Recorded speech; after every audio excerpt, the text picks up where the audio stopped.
I would like to provide members of the committee with some instructions and a few comments on how the committee will continue to proceed with the clause-by-clause consideration of Bill C-49. As the name indicates, this is an examination of all the clauses in the order in which they appear in the bill. I will call each clause successively, and each clause is subject to debate and vote. If there are amendments to the clause in question, I will recognize the member proposing it who may explain it. The amendment will then be open for debate. When no further members wish to intervene, the amendment will be voted on. Amendments will be considered in the order in which they appear in the bill or in the package each member received from the clerk. Members should note that amendments must be submitted in writing to the clerk of the committee. The chair will go slowly to allow all members to follow the proceedings properly. Amendments have been given a number in the top right corner to indicate which party submitted them. There is no need for a seconder to move an amendment. Once moved, you will need unanimous consent to withdraw it. During debate on an amendment, members are permitted to move sub-amendments. These sub-amendments must be submitted in writing. They do not require the approval of the mover of the amendment. Only one sub-amendment may be considered at a time, and the sub-amendment cannot be amended. When a sub-amendment is moved to an amendment, it is voted on first. Then another sub-amendment may be moved, or the committee may consider the main amendment and vote on it. Once every clause has been voted on, the committee will vote on the title and the bill itself. And in order to reprint the bill may be required if amendments are adopted so that the House has a proper copy for use at a report stage. Finally, the committee will have to order the chair to report the bill to the House. That report contains only the text of any amendments as well as any indication of any deleted clauses. With us today to answer your questions, Department of Justice, Jean-Nicolas Boustros, Counsel. Also, Jean-Francois Roman, Legal Counsel. From the Department of Natural Resources, Abigail Lixfeld, Senior Director, Renewable and Electrical Energy Division, Energy Systems Sector. Also, Lauren Knowles, Deputy Director. And by video conference, Cheryl McNeil, Deputy Director, as well as the legislative clerks from the House of Commons, Densela Boyi and Emilie Thivierge.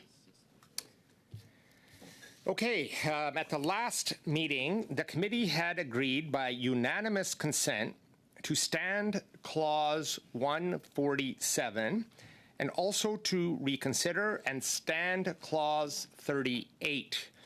Therefore, Clauses 147 and 38 will be considered after all other clauses of the bill have been disposed of. Okay, there are no amendments submitted to clauses 148 to 155. Do we have unanimous consent to group them for the vote? Yes. Yes? Okay. 148 to 155. Yeah. Yes, thank you. Okay. Shall clauses 148 to 155 carry? Yes. Please call the roll. Mr. Alday? Yes. Mr. Bruson? Yes. Ms. Jones? Yes. Madame Lapointe? Oui. Mr. Sabara? Yes.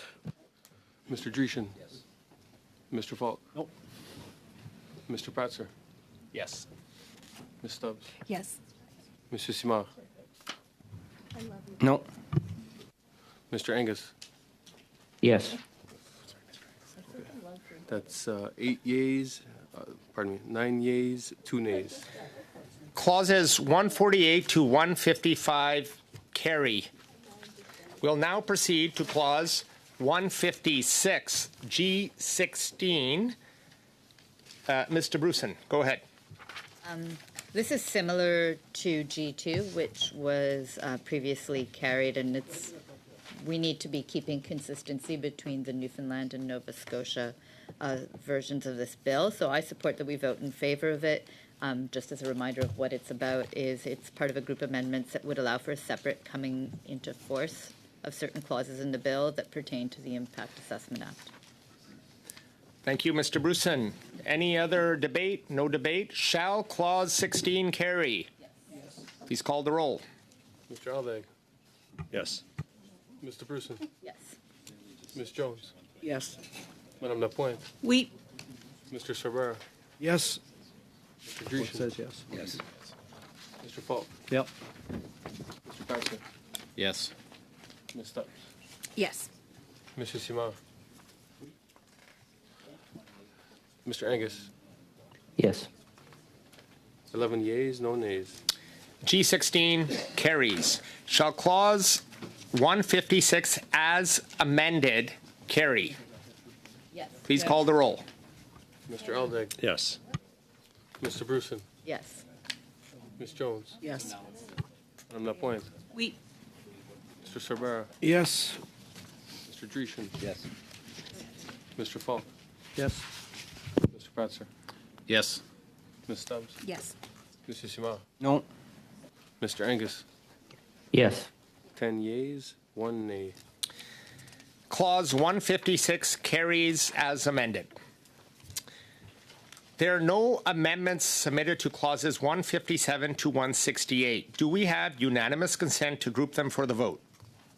Yes? Please call the roll, please, for clauses 157 to 168.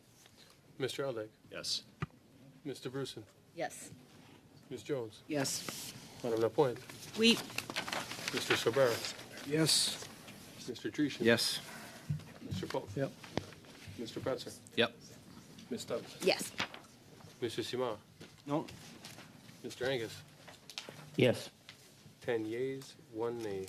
Clauses 157 to 168 carry. Clause 169, BQ 30. Monsieur Simard, would you like to move that? Comme je vous l'ai dit. As I said at our last meeting, as my amendments were defeated in the first portion of the bill, I won't introduce the others that have to do with both bills. I won't move the other amendments.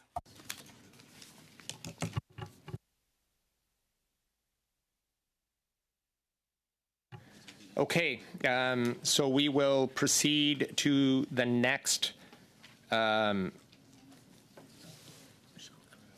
Okay. Shall Clause 169 carry? Please call the roll.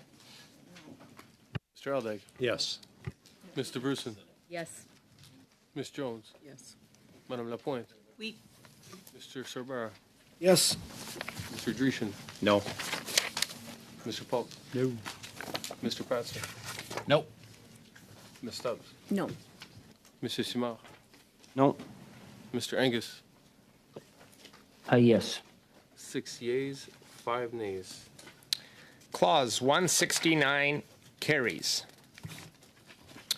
Clause 170. For the consideration of Clause 170, members of the committee will have noted on the agenda that the amendments creating new clauses 170.1 and 170.2 come in the middle of amendments for Clause 170. That is because the committee must study the proposed amendments in the order in which they appear in the bill. The amendments creating new clauses 170.1 and 170.2 will therefore be moved and voted on during the study of Clause 170. At the end, once all the amendments on Clause 170 are disposed of, the committee will vote on Clause 170 as amended or not.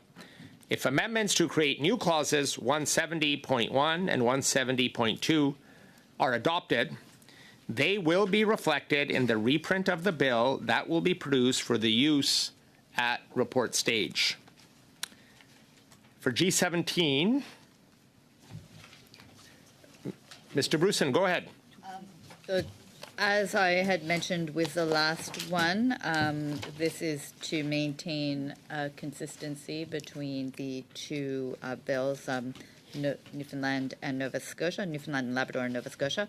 It's similar to G3 that have been previously carried, and it is again part of a group of amendments that would have a separate coming into force pertaining to the Impact Assessment Act.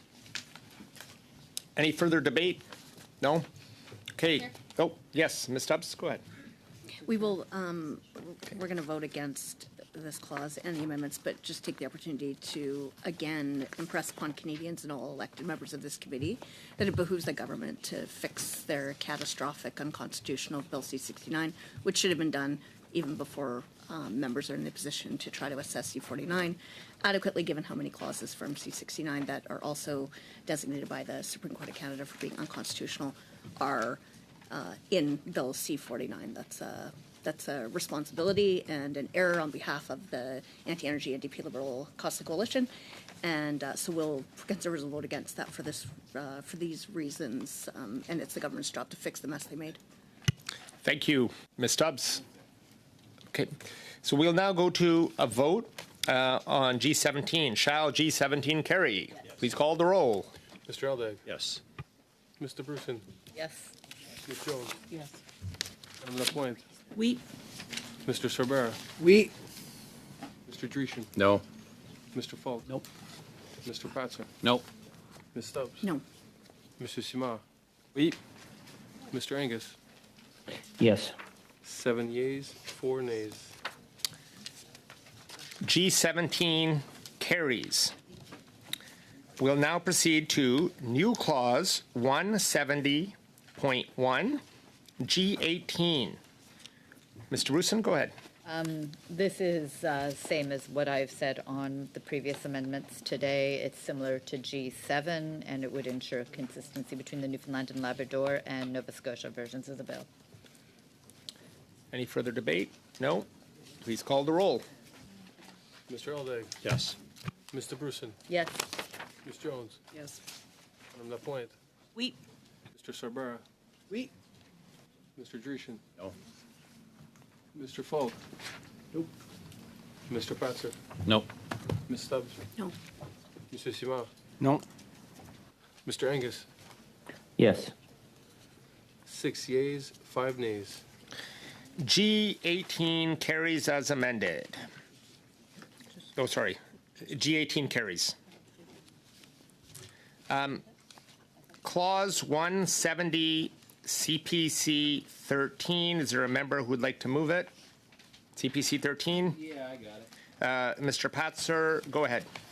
Yeah, thank you very much, Mr. Chair. This is a pretty straightforward and simple one. It's that Bill C-49 in Clause 170 be amended by deleting line 23 on page 119 to line 12 on page 120. There's obviously the longstanding position of the Conservative Party that the reference to the unconstitutional Implementation Act C-69 from the previous Parliament is problematic, and that it needs to be addressed and it needs to be dealt with, and the fact that it hasn't been dealt with is problematic and will create and cause more uncertainty for people looking to build projects in this country. So the fact that that has not been done and fixed yet leaves, I really think, this committee no choice but to delete it, because at this point we need to be passing bills and laws that are constitutional and wouldn't be deemed to be largely unconstitutional, as Bill C-69 was. So I think that today the committee could do the right thing by deleting this portion, so that way we can provide some certainty and clarity going forward, and so that way there's, the provinces and investors have a chance to do what's right. Thank you. Okay. Ms. Jones, go ahead. Thank you, Mr. Chair. We oppose this particular motion. It's similar to the Conservative 8 motion, which was previously defeated, and we want to ensure consistency between both acts in Newfoundland, Labrador, and in Nova Scotia, and it's not something the provinces supported. They're opposed as well. Thank you. Thank you, Ms. Jones. Oh, Mr. Dreeshen, go ahead. Well, thank you. And I had brought this up earlier, and of course, with the folks from the Justice Department here today. My question to them is if we could have some clarification. That's right. Once there is a legislation that is deemed unconstitutional and it then becomes embedded in future legislation, what recourse does the government have in the way if C-49 then is also considered to be unconstitutional? Do we have to go back to the very beginning and deal with this legislation prior to dealing with the unconstitutionality of the previous C-69.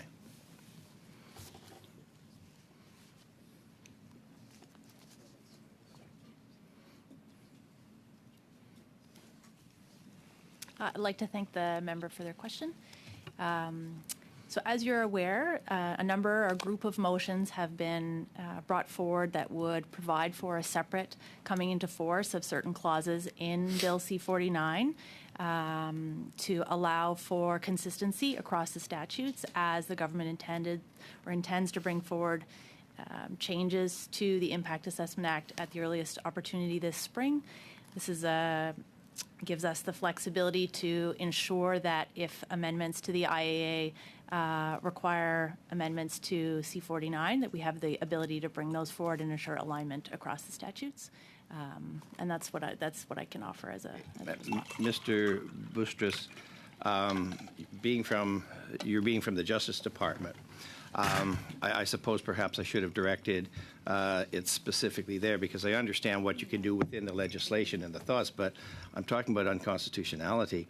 Does that then make C-49, if we are addressing that, if we cannot come to any agreement, as has been suggested by departmental officials, if we can't come to any agreement there, what does one have to do to C-49 if this unconstitutional aspect of C-69 continues to work its way into it, so the conflict that occurs with C-49? What remedies does the Justice Department see in this situation?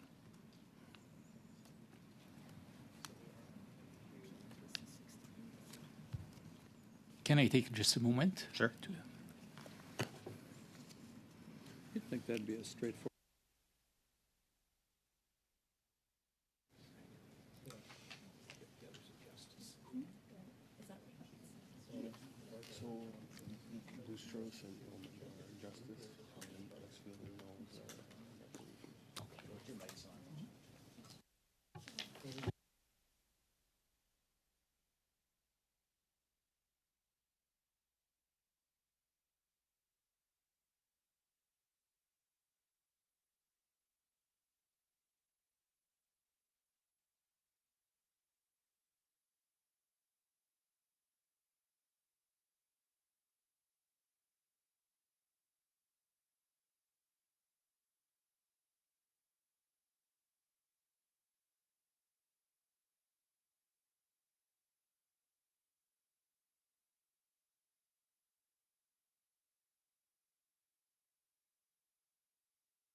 Sorry for that.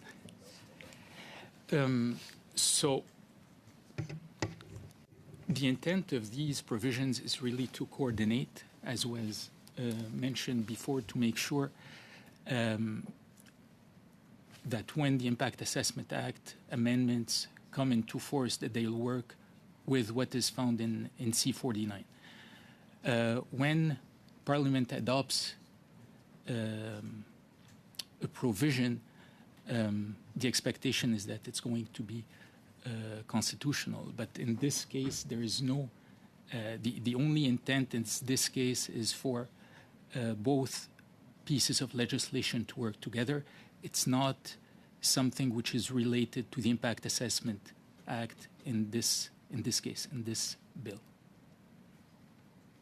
Okay, so with this bill, the government is saying that we will come up with a solution to solve that. I'm just wondering, what type of a solution a future government is going to have to do in order to blend those two things together. But I leave it at that. Thank you. Chair? Go ahead, Mr. Patzer. Yeah, thanks. I was just waiting for the mic to turn on there. I guess just kind of building off of what my colleague has said, throughout our study of the bill, there was at least 35 portions of the bill that directly reference or quote the Impact Assessment Act, but particularly the parts of it that were deemed largely unconstitutional. So I think that's the basis for the concern that we have here, is that the bill does reference those parts that are unconstitutional. So just building off of that part, you know, is it right for us to proceed when we are basically giving validity? This bill will just give validity to something that is unconstitutional, but it'll still be unconstitutional, right? So is it not going to run the risk then of running the same fate as C-69, the previous, from previous Parliament, the Impact Assessment Act, being in front of the courts, again, being referenced as largely unconstitutional and providing issues for investors, for the provinces who are looking to develop their resources? Our job is to be certain and clear, and again, this bill quotes unconstitutional parts of an act. So how are we supposed to proceed with confidence in that? I know you're not supposed to give us advice on that, but I'm just saying, like, I think you understand what I'm trying to say here, though, correct? About that. Like, well, how can we proceed with a bill that is unconstitutional? Does that not create problems?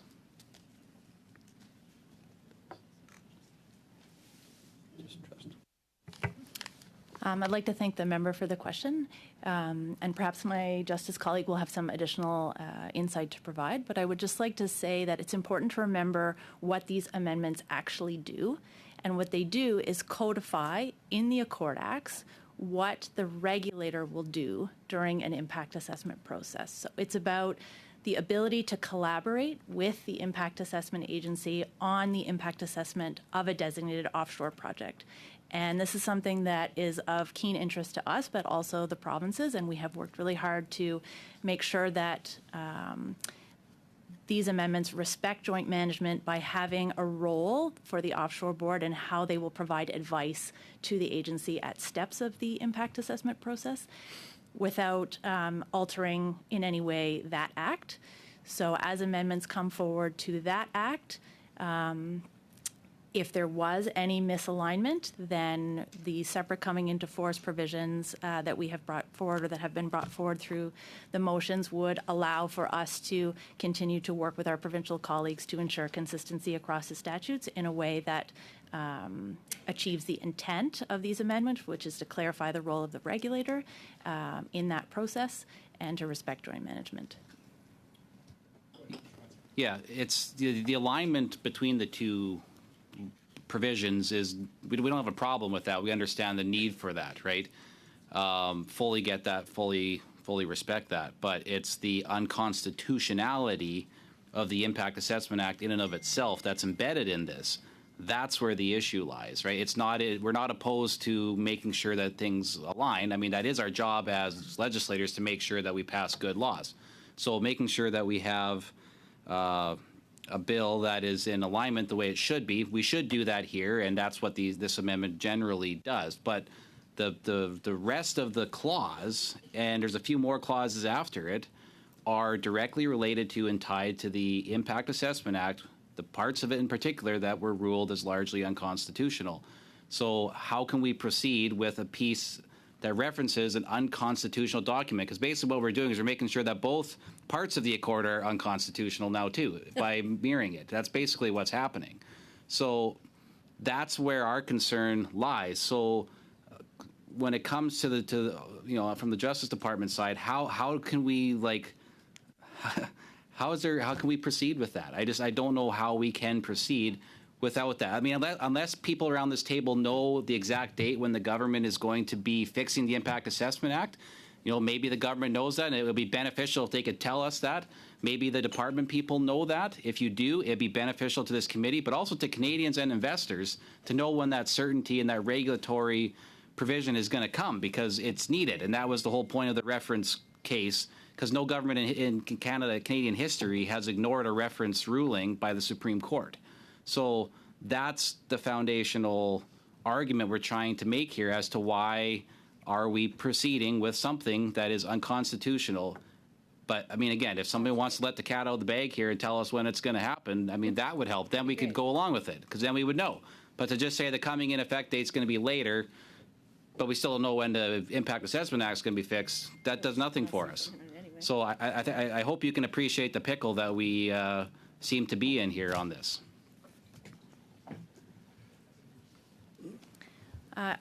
I can't answer. I'm not in a position to answer the question specifically there that you're asking, but I can say that in discussions with our provincial colleagues, they were supportive of maintaining these provisions in the Act as they currently are written, and they were supportive of the motions to allow for a separate coming into force to ensure alignment across the statutes. And the timeline for, as you mentioned, bringing those into force would be dependent on a number of factors. There is no specific date, but that is to allow for consultation with our provincial partners who have to mirror these amendments in the provincial versions of the Accord Acts as well in order for them to come into force. Yeah, yeah. Mr. Then Patzer? why are we rushing it then? Yeah. Okay, thank you, Mr. Patzer. I have Mr. Falk. Mr. Falk, Thank go you, ahead. Mr. Chair. Yeah, and thank you. And you know, I've got the same questions swirling around in my head. Why are we moving forward on this when we're referencing a piece of legislation that, in fact, may not even exist anymore because it's been ruled unconstitutional? Mm-hmm. Like, that's what we're being asked to do here. And can you actually? And it doesn't matter whether other jurisdictions are asking us to do it. If it's unconstitutional, it's unconstitutional. And I just don't understand why everybody seems to be okay with this Bill C-49 referencing Bill C-69, which we know is largely deemed unconstitutional. Like, it just doesn't make any sense why we wouldn't fix that first before we move ahead, or delete the references, which is what this amendment is doing. Delete the references to something that the Supreme Court of Canada has decided is not constitutional. Why would we reference a document that's no good? Thank you, Mr. Falk. Do we have any? Oh, do you like? Okay, were you addressing a question to I did anybody? ask a question. Why are we doing this? Mr. So, go ahead, Mr. Bruson, on your point of order. The people sitting at this table who are sharing their knowledge with us are public servants, and I mean, they've been answering this question, I think, now several times in different formats, but at one point, they may be limited in exactly what they're able to answer given their role as part of the public service. Yep, thank you, Mr. Bruson, on your point of order. Ms. Stubbs, go ahead on a point of order, Well, I would or just- on a debate. Yeah, no, Debate? just on this debate, I'll just respond to MP DeBrusen. I guess since you're the Parliamentary Secretary for Natural Resources, then you could answer that question. Certainly, I would agree that the public servants trying to do the best that they can in their roles with their expertise, fixing bills that your government has made a mess of, and helping you justify the amendments that you have brought forward to fix this flawed bill in the first place, and now helping you try to justify passing a law. Mr. Chair, I do believe that we I'm are sorry, I supposed to be wasn't done speaking yet. through the That you chair would hold rather on this than topic. speaking Ms. to Stubbs, you, and I don't think Ms. this is Actually, I wasn't done DeBruson, my I'll ask point. everybody to hold for 1 sec. Ms. Stubbs, I'll ask you to hold because Mr. Bruson has a point of order. So on the point of order, Mr. Bruson.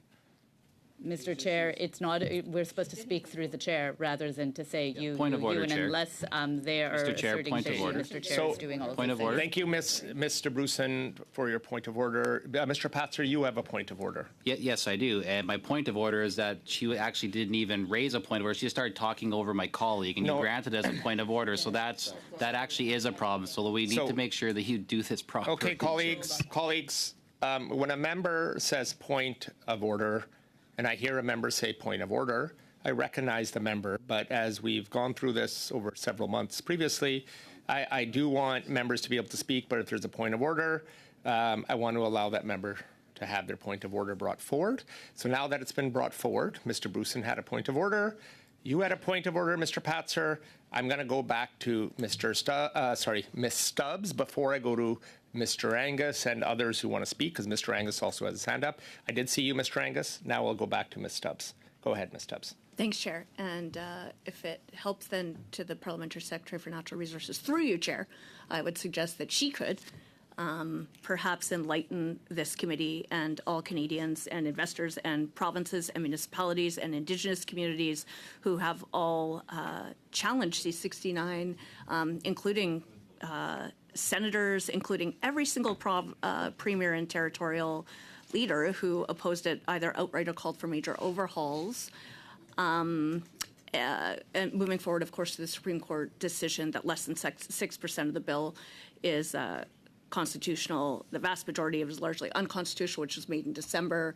Many of those clauses explicitly declared as unconstitutional by the Supreme Court are in C-49. And if the Parliamentary Secretary to the Minister is suggesting that these senior qualified experts in the public service who are trying to give them the elected members of the government the rationale to cover for their own mistakes, then perhaps she, as the parliamentary, I'm actually just making my comments in debate as I did when I started. Yeah, thanks, Vivian. Perhaps she could actually give the answers that all of us need to know about when the government actually will be bringing forward new legislation or amendments, I don't know how that works, to a law that's actually already a law and no longer an act and has been a law unconstitutionally for half a decade already under these NDP Liberals.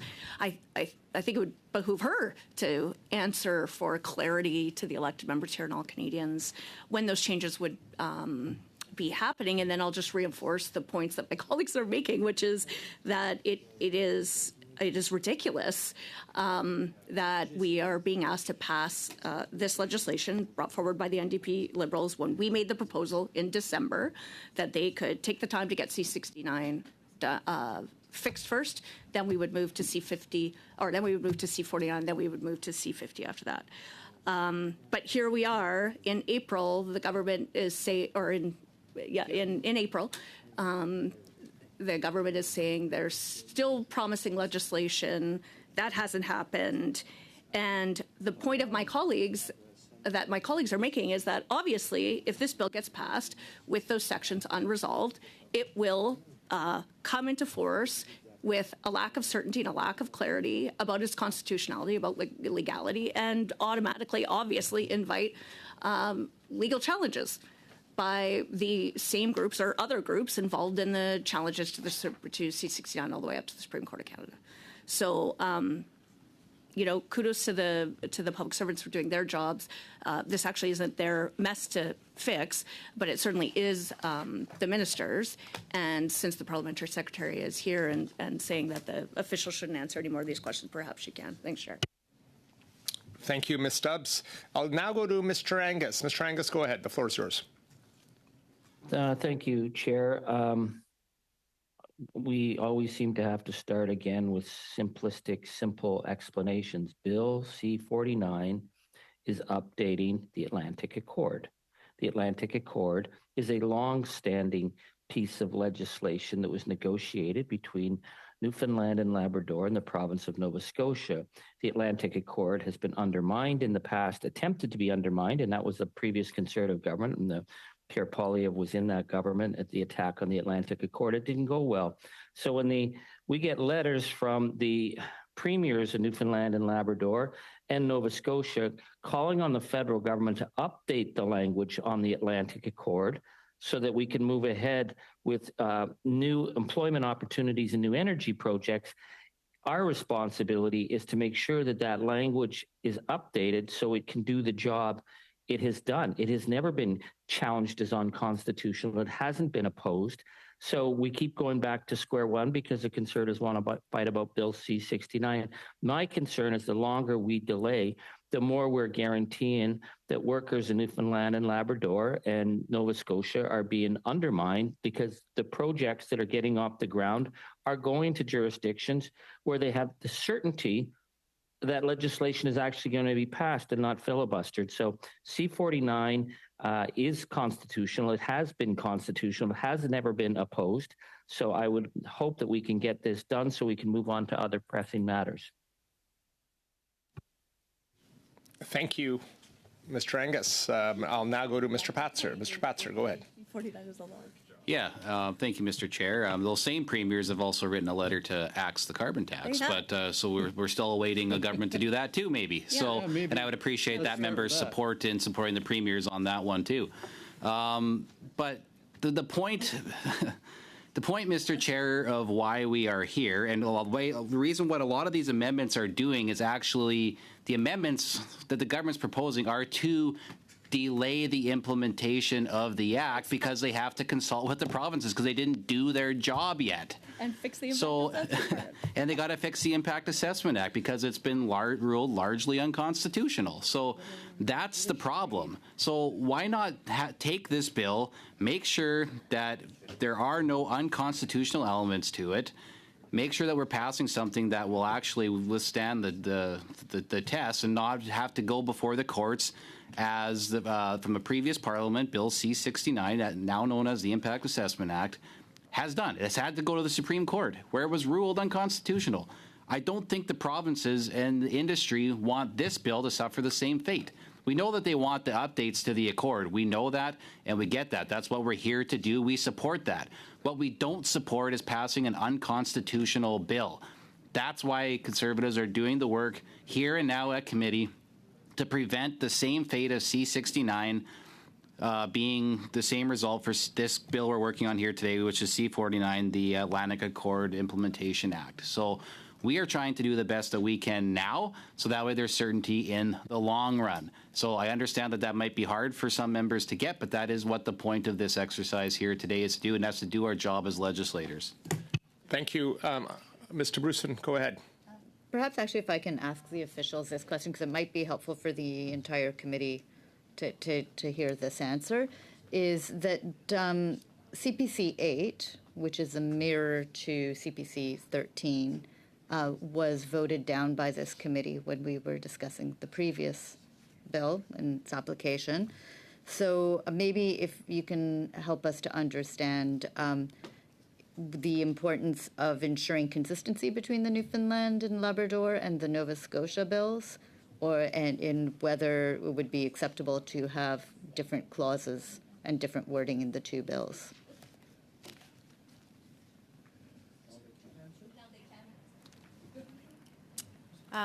So what I can tell you is that we have worked with our two provincial partners, both Newfoundland and Labrador and Nova Scotia, together to clarify in the two pieces of legislation what the role of the two regulators would be in the context of a federal-only impact assessment. So it's important to remember these are federal provincial regulators that operate in a joint management context on behalf of both governments, both levels of government. And there is a desire to ensure that both offshore areas provide the same opportunity and I guess framework, regulatory and legislative framework to ensure that companies that are coming into both the Canada, Newfoundland, Labrador offshore and the Canada, Nova Scotia offshore have the same sort of operating framework with which to expect. And so having one set of amendments in the Newfoundland Act that speak to the role of the regulator in participating in an impact assessment and the subsequent absence of similar amendments to the Canada-Nova Scotia version of the Accord Act would create uncertainty and inconsistency and a lack of clarity for industry, but it would also sort of strengthen joint management in one offshore jurisdiction and weaken it in another, which would not be supported by our provincial colleagues to have sort of an inconsistent approach where one regulator is given a certain treatment and the other regulator is not. Thank you. Thank you. I'll now go to Mr. Dreeshen. Go ahead. Well, thank you, and I appreciate your question, your answer, Ms. Knowles, on that. I'd like to ask you this question. Were the provincial governments given a course of action if the regulatory framework related to C-69 is not corrected? So in your discussions, were they given a course of action, expectations, how long it would take, or we might have to go back and correct this? Are they aware of it? Because we understand that they're supportive of the concept with the hope that C-69 is going to be dealt with. Were they given a course of action if that regulatory framework actually can't be corrected? So, yes, I can answer. Thank you for your question. As you're aware, the federal government has to introduce and pass these amendments, and the provincial government must do the same to their versions of the Accord Acts, and the two must be brought into force at the same time to work together. And so the proposal to allow for a separate coming into force gives the flexibility to ensure consistency across the impact assessment and Accord Act statutes, and the course of action, if there was disagreement by the provincial colleagues to move forward with mirroring those amendments in their provincial version of the Accord Acts, would be to not bring them into force until such time as there was provincial concurrence. So that would be the course of action. So could their legislation that they are putting forward then be jeopardized if we can't come to some sort of an agreement and relationship with C-69? Is the legislation then that they are presenting to their legislatures in jeopardy if C-69, if the aspects of C-69 that do relate to their bills can't be resolved?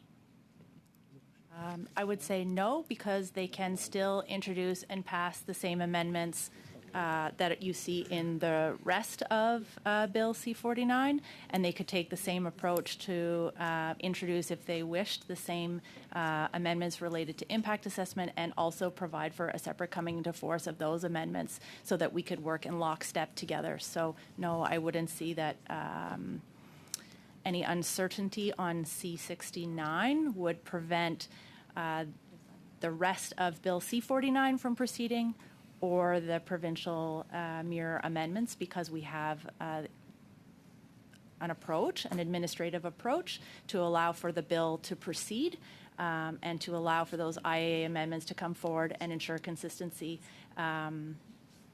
without impacting the rest of the amendments in the bill.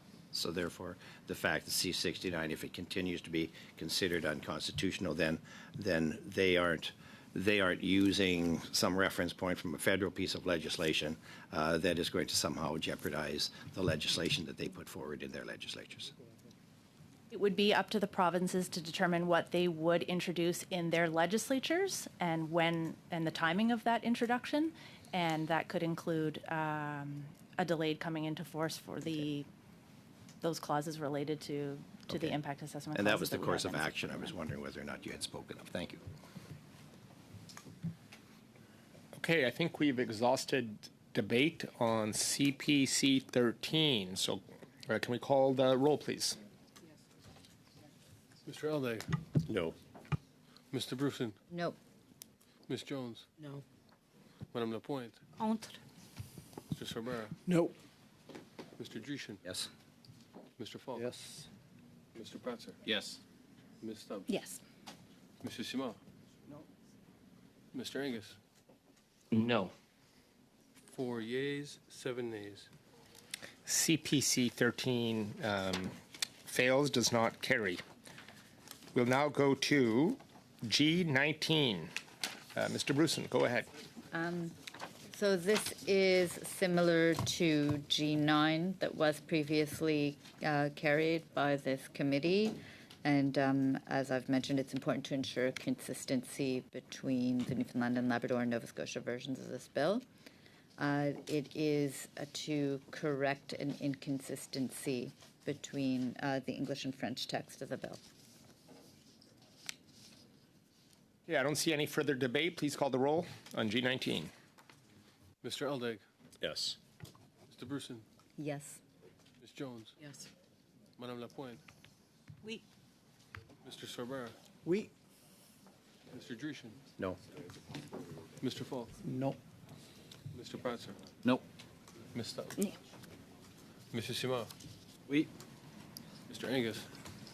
Yes. 7 yeas, 4 nays. G19 carries. G20, Mr. Bruson.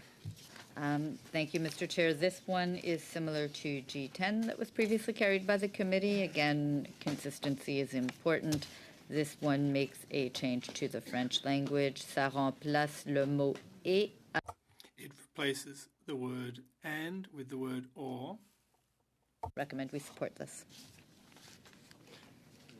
Okay, I don't see any further debate. Please call the roll on G20. Mr. Eldig, Yes. Mr. Bruson, Yes. Ms. Jones, Yes. Madame Lapointe, We. Mr. Sorbara, Oui. Mr. Dreeshen, Mr. Falk, Nay.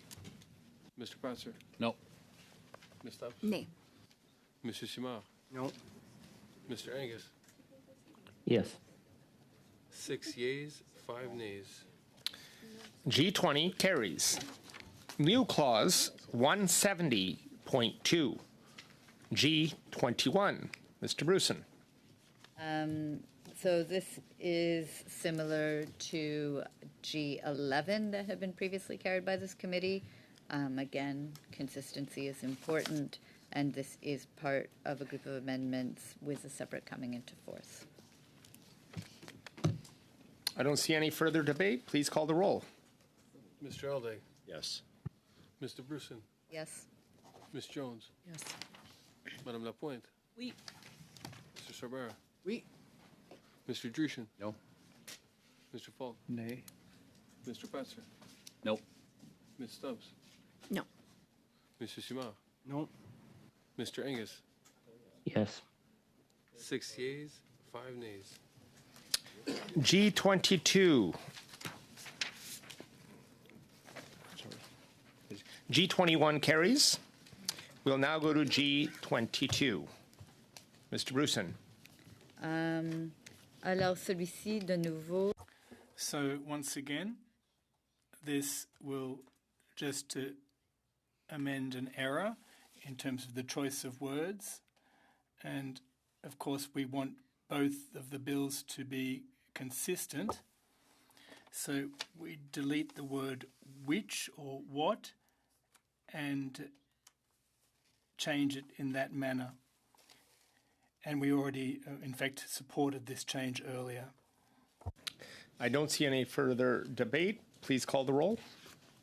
Mr. Eldig, Oui. Mr. Bruson, yes. Ms. Jones, Yes. Madame Lapointe, We. Mr. Sorbara, Oui. Mr. Dreeshen, No. Mr. Falk, Count. Mr. Pratzer, Nope. Ms. Stubbs, Nay. Mr. Simard, Oui. Mr. Angus. Yes. 7 yeas, 4 nays. Okay. We'll now go to, that's G22 carries.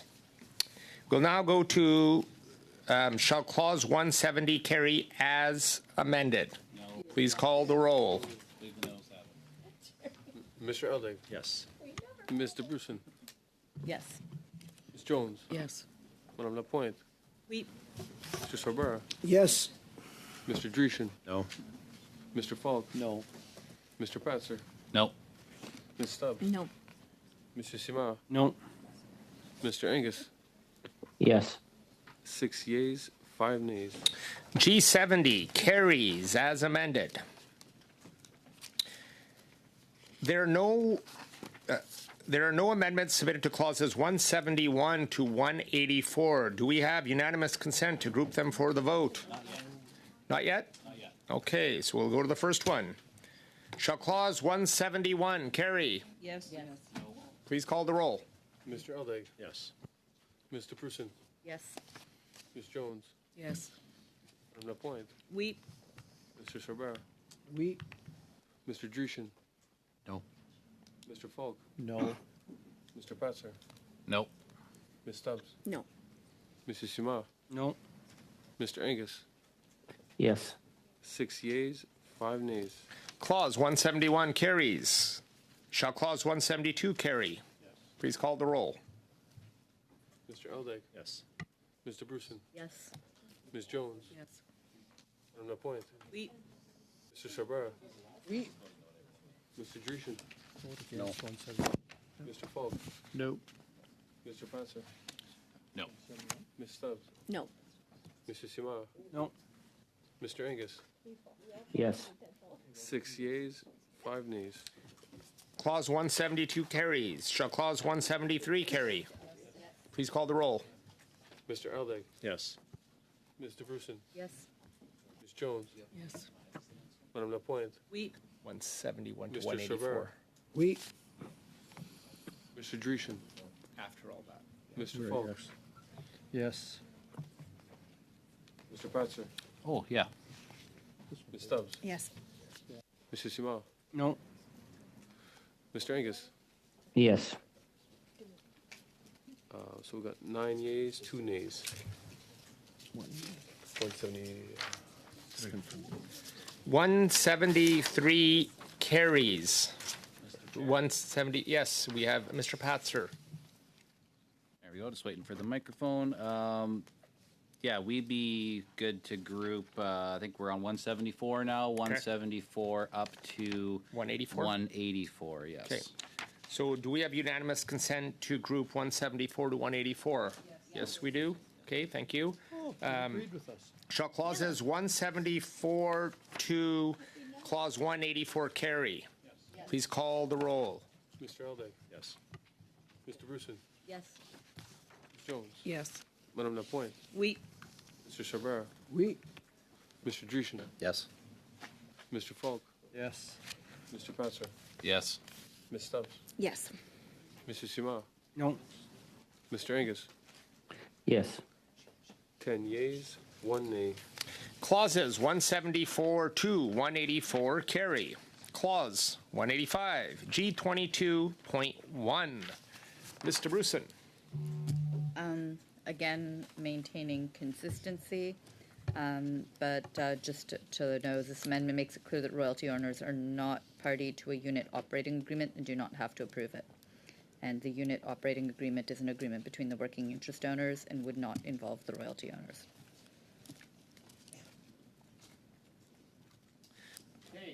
I don't see any further debate on clause 22.1. Shall clause 22.1 carry? Yes. Oh, just go ahead, Mr. Patzer. Sorry. Yeah, sorry, we were just kind of wondering if there would be just a further rationale as to why. Is there an example specifically to where this would play, where this would work? Like, what specific case would this be used in? I guess just for the sake of trying to make sure for absolute clarity on giving this type of approval to something.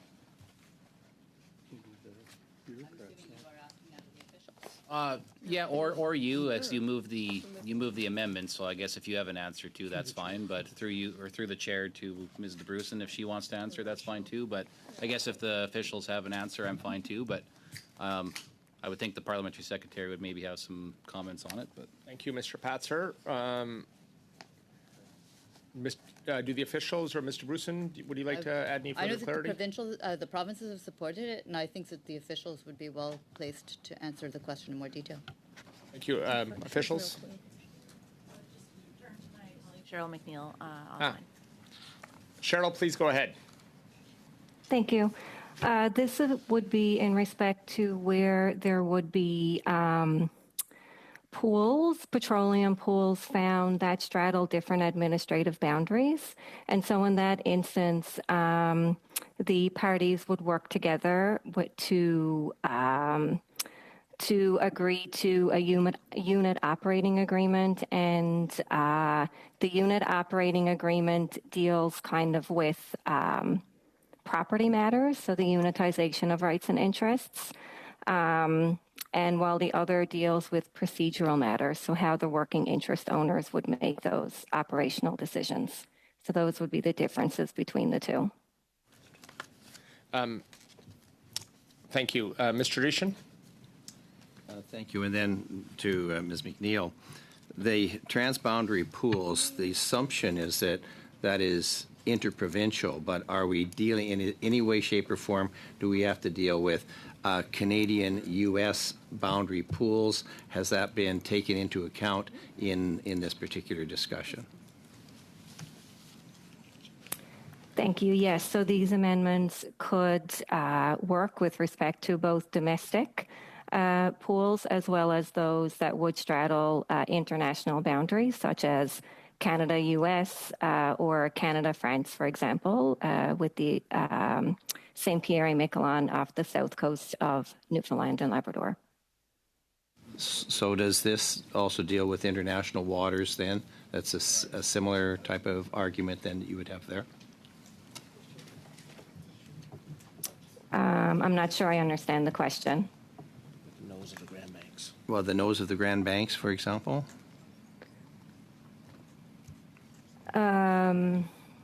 I don't know. I may need to get one of our legal counsel to step in here, but specifically, this is with respect to administrative boundaries. Like it could be between, as you say, Canadian boundaries, like Nova Scotia and Newfoundland and Labrador, Canada, France, Canada, U.S.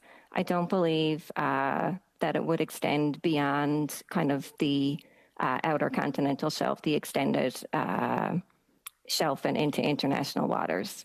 Well, thank you, and perhaps some of the folks from Justice then could fill us in, as they would have some certainly input on international treaties and international waters. Well, the specific clause is about the Canada-Nova Scotia Accord Act, so the Grand Banks is not concerned here. This is but because we are part of the Canada-Newfoundland-Labrador Accord area. So the scenario under the Canada-Nova Scotia Accord Act will be more likely where at the southern edge of the boundary with France or near the United States coast. But if